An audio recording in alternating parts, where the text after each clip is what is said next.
বইরস চ্যানেলে আমরা আজকে শুরু করছি হুমায়ূন আহমেদের লেখা ভ্রমণ কাহিনী 'রাবণের দেশে আমি এবং আমরা', আজ ৮ম পর্ব।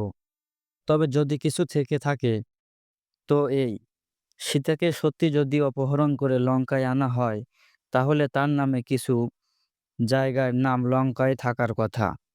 তা কিন্তু আছে, যেমন সীতা টালাওয়া, সীতাভূমি, সীতা এলা, শীতল নদী, রাহুল সংস্কৃতায়ন এই জায়গায় এসেছিলেন। সীতাকুণ্ড, সীতার দিঘি, বাল্মীকির রামায়ণ এবং ক্ষুব্ধ পুরাণ দুটি গ্রন্থই শ্রীলঙ্কাকে বিশাল মহাদেশ বলে উল্লেখ করেছে। তা কিন্তু নয়। এই দুই গ্রন্থের সঙ্গে শ্রীলঙ্কার আয়তন মেলানো যায় না। তবে বলা হয়ে থাকে শ্রীলঙ্কার বড় অংশ সমুদ্রে তলিয়ে গেছে। আগে মালদ্বীপও শ্রীলঙ্কার সঙ্গে যুক্ত ছিল।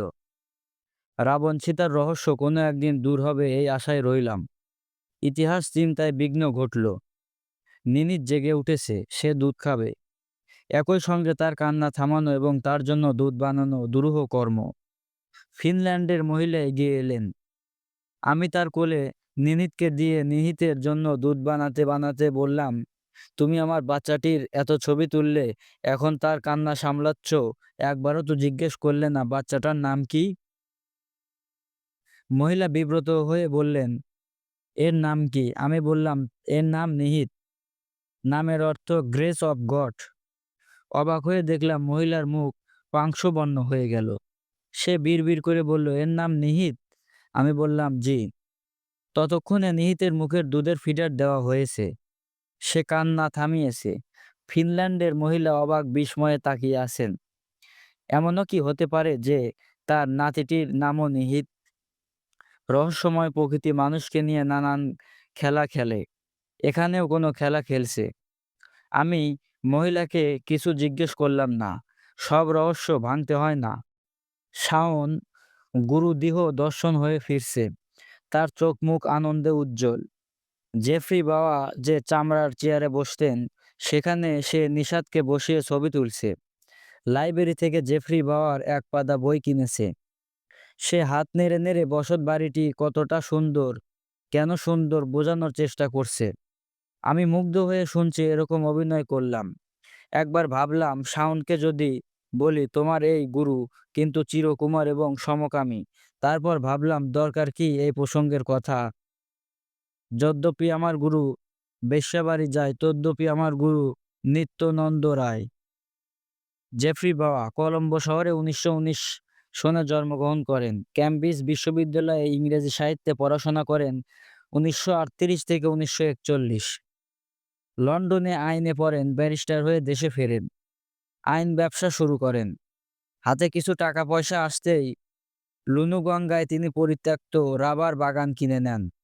রাবার বাগানে ঘরবাড়ি তুলতে থাকেন নিজের মতো করে। এই হলো তার আর্কিটেক্ট জীবনের শুরু। আশ্চর্যের ব্যাপার হচ্ছে, স্থাপত্যবিদ্যায় তার কোনো পুঁথিগত পড়াশোনা নেই। তাকে বিংশ শতাব্দীর অন্যতম শ্রেষ্ঠ এশিয়ান আর্কিটেক্ট বলা হয়ে থাকে।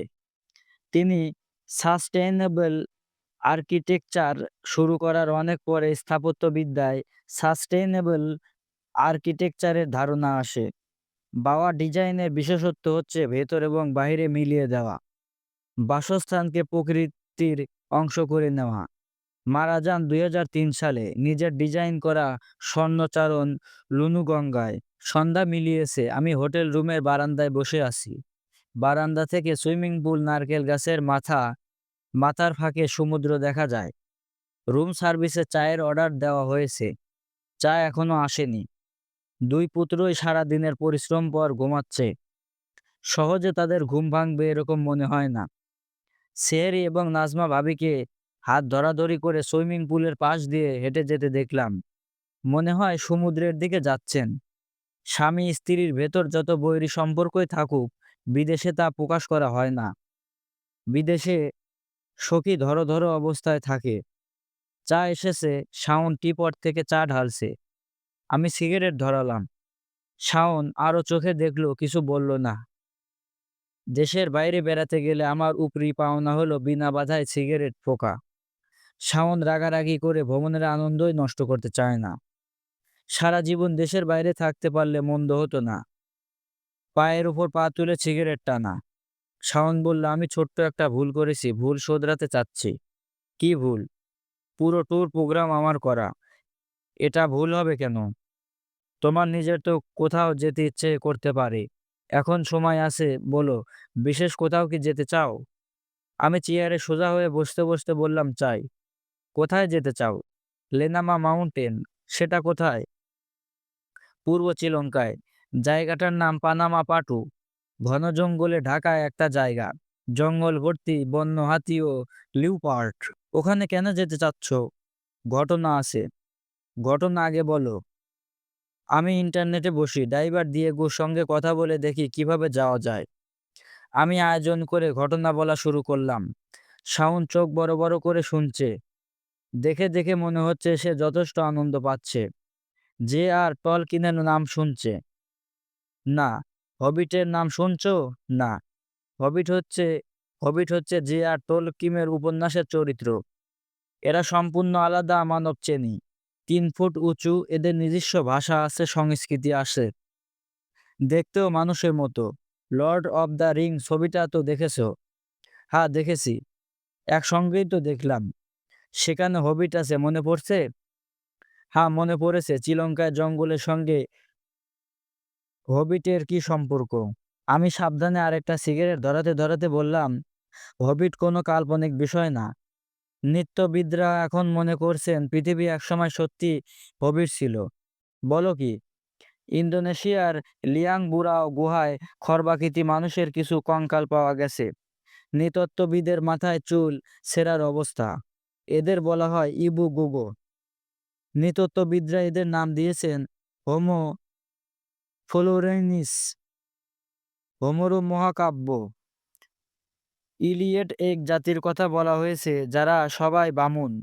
এরা যুদ্ধে পারদর্শী। শাওন মাথা ঝাঁকিয়ে বলল, জ্ঞান না ফলিলে মূল ঘটনা বলো। আমি বললাম, মূল ঘটনা বুঝতে হলে জ্ঞান ফলাতেই হবে। গ্রিক দার্শনিক প্লিনি 2.5 ফুট 4 ইঞ্চি লম্বা মানবজাতির কথা লিখে গেছেন। তারা থাকতো এশিয়ার মাইনর, ভারতবর্ষ এবং নীল নদের আশেপাশে। শাওন বলল, তুমি বরং আরেকটা সিগারেট ধরিয়ে শ্রীলঙ্কার বেটে মানবজাতির কথা বলো। আমি অতি আগ্রহে আরেকটি সিগারেট ধরাতে ধরাতে বললাম, শ্রীলঙ্কার এই মানব গোষ্ঠীর নাম নিতেহু। এদের মূল বাসা ছিল পানামা পাটুতে। বাস করত পাহাড়ের গুহায়। এদের কথা প্রথম বলে গহীন জঙ্গলের জঙ্গলিরা মানুষেরা। জঙ্গলিদের নাম ভাস। ভাসরা নিয়াতুদের অত্যাচারে থাকতো।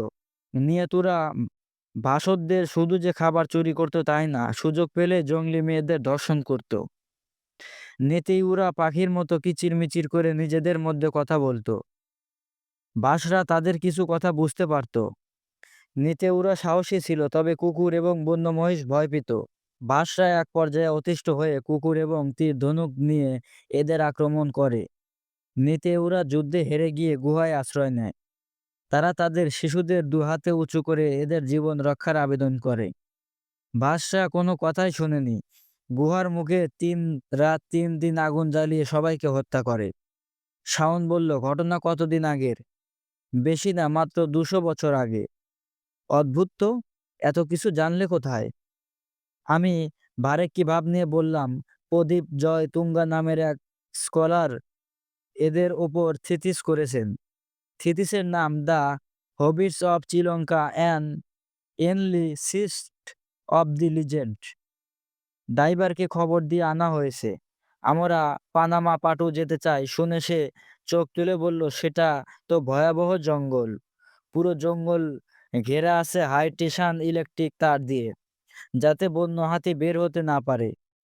তোমরা সেখানে যেতে চাও কোন দুঃখে? সেখানে তো থাকার মতো কোনো রেস্ট হাউস নেই। আমি দিয়েগুর দিকে তাকিয়ে বললাম, আমরা সেখানে থাকবো না। আরামদায়ক 5 স্টার হোটেলের বারান্দায় বসে সমুদ্র দেখে সময় কাটাবো। কারণ আমরা সভ্য মানুষ। সমুদ্র দর্শন করে সেহরি এবং নাজমা ভাবি ফিরেছেন। নাজমা ভাবি ভয়ানক উত্তেজিত, কারণ তিনি তার হ্যান্ডব্যাগ হারিয়ে ফেলেছেন। হ্যান্ডব্যাগে পাসপোর্ট এবং ডলার। নাজমা ভাবিকে মনে হচ্ছে এক্ষুনি তার হার্ট অ্যাটাক হবে। বললাম, আপনারা কি হোটেলের রেস্টুরেন্টে চা নাস্তা করেছেন? সেখানে ব্যাগ ফেলে আসতে পারেন। নাজমা ভাবি উল্কার মতো রেস্টুরেন্টের দিকে ছুটে গেলেন। সেহরি হাসি মুখে বলল, খুঁজে মরুক, একটা শিক্ষা হোক।